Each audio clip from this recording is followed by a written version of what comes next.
Programme फ़ायदे की बात में कहेंगे आपका खुशामदीद। मैं हूं तहा सिद्दीकी। हर हफ्ते हमारी कोशिश होती है कि कुछ पाकिस्तान में बची कुची कह लें जो अच्छाइयाँ हैं या जो बढ़ती हुई अच्छाइयाँ हैं वो हम आपको दिखाएं। आज हम अपना ज़रा फोकस रखना चाह रहे हैं पाकिस्तान की आईटी इंडस्ट्री पर। काफ़ी ऐसे आर्टिकल्स भी मैंने पढ़े हैं, काफ़ी जगहों पर ऐसा पढ़ा है कि पाकिस्तान में अभी भी ऐसे सॉफ्टवेयर इंजीनियर्स मौजूद हैं जो कि पूरी दुनिया यहीं बैठ कर पूरी दुनिया में उनकी चाहे कोई हॉलीवुड की मूवी हो या कोई एनिमेशन से भरी हुई कोई ग्राफिक फिल्म हो, उसके लिए काम कर रहे हैं। तो हमारे यहाँ टैलेंट में की कमी कोई ही नहीं है, लेकिन क्या हुकूमत तवज्जो नहीं दे रही पाकिस्तान की आईटी इंडस्ट्री पर? हम आज इन्हीं चीज़ों के बारे में बात करेंगे। ऑब्वियसली फोकस अपना रखेंगे पाकिस्तान के आईटी सेक्टर पे।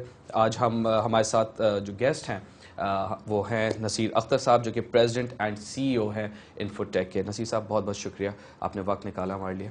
थैंक यू ताहा। सबसे पहले तो ये शुरू करेंगे, पाकिस्तान की आईटी इंडस्ट्री अभी किस मोड़ पर है, क्या है? आसान लफ्ज़ों में अगर कहूँ तो अभी ये बिल्कुल इनिशियल स्टेजेस पे कह सकते हैं साइज़ के एतबार से।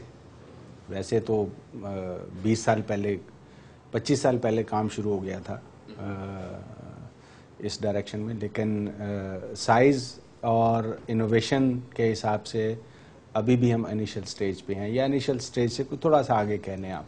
तो क्या हमारे पास लोग अच्छे नहीं हैं, क्या हमारे पास हुकूमत की तरफ से ज़्यादा हेल्प नहीं मिली है? क्योंकि हमने देखा कि टेक्सटाइल इंडस्ट्री, फर्टिलाइजर इंडस्ट्री, जैसी भी इंडस्ट्री हो, उन पे फोकस और तवज्जो रही है और हमने देखा उन्होंने एक्सेल किया। अब 20 ये जो साल हैं, ये पाकिस्तान की इतनी लंबी हिस्ट्री में क्या लेट काम शुरू हुआ है आईटी पे, लेट तवज्जो पड़ी है? नहीं, काम हमने बिल्कुल अपने टाइम पे नेचुरल जो कर्व थी टेक्नोलॉजी की उसी पे हुआ था, लेकिन उसको कैपिटलाइज नहीं किया हमने। फोकस जैसे आपने कहा कि इंडस्ट्री ने तो अपने तौर पे जो करना था ऑर्गेनिकली वो ग्रो करती रही, लेकिन जो स्ट्रेटेजिक ग्रोथ के लिए जो मसाला जात होते हैं ना, सिंपल लफ्ज़ों में, वो ये कि विजन, सपोर्ट, जैसे दूसरे एक्सपोर्ट इंडस्ट्री में गवर्नमेंट का फोकस रहता है, एक्सपोर्ट रहता है, वो शायद इस पे उतना नहीं हुआ जितना चाहिए था, पर्टिकुलरली इनिशियल स्टेजेस में जो चाहिए होता है, जो पिछले 10 साल गुजर गए हैं। बहरहाल अभी भी इट्स नॉट टू लेट। अभी भी अगर इसको अगर फोकस बनाया जाए तो और पुश मिल जाए, हाँ, और इसमें कोई तवज्जो पॉलिटिकली इसको जो है ना वो टेकअप किया जाए, तो ये बड़ा अच्छा सेगमेंट जो है ना इमर्ज हो सकता है। बिकॉज आईटी पूरी दुनिया में अगर हम देखें, चाइना, जापान, इंडिया पड़ोस मुल्क है साथ ही, बल्कि पाकिस्तान और इंडिया इंडिपेंडेंस तो आगे पीछे ही है। जी जी। इंडिया कितना आगे निकल चुका है आईटी इंडस्ट्री में। तो वो एक सिलिकॉन वैली वाला वो इंसिडेंट भी हुआ था, सारे बाहर गए थे, फिर वापस लेके वो सारा बाहर का एक्सपर्टीज लेके आ गए थे। तो क्या इंडिया की गवर्नमेंट ने जिस तरह इंडियन सॉफ्टवेयर इंजीनियर्स और आईटी इंडस्ट्री को हेल्प की, हमारे क्यों नहीं, आपकी नज़र में क्यों नहीं ऐसा फोकस किया गया आईटी पर? Billions and billions of dollars की। इसका जवाब तो मैं नहीं दे सकता कि गवर्नमेंट्स ने फोकस क्यों नहीं किया। वो हमें सबको पता है कि पिछले काफ़ी अरसों से जो है वो काफ़ी टेन्योर्स जो हैं जो गवर्नमेंट्स की आई हैं, चाहे वो पॉलिटिकल गवर्नमेंट कह लें, चाहे वो मिलिट्री और martial law, whatever, let's not go into that discussion, लेकिन वो जो पिछले 10-15 साल थे वो बहुत इंपॉर्टेंट थे।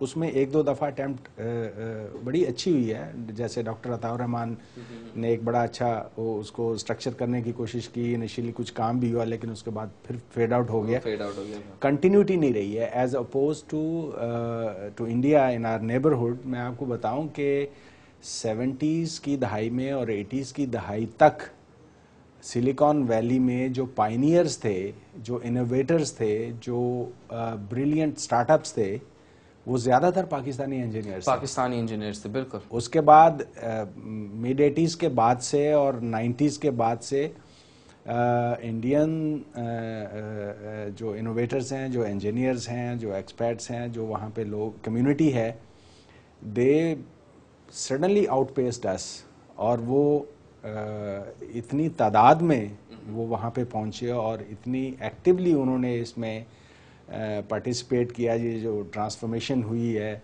.com और उसके बाद की जो है, उसमें उन्होंने बड़ी एक्टिवली प्ले किया, और they were supported by the vision from their political governments, और उसमें कंटिन्यूटी भी रही है।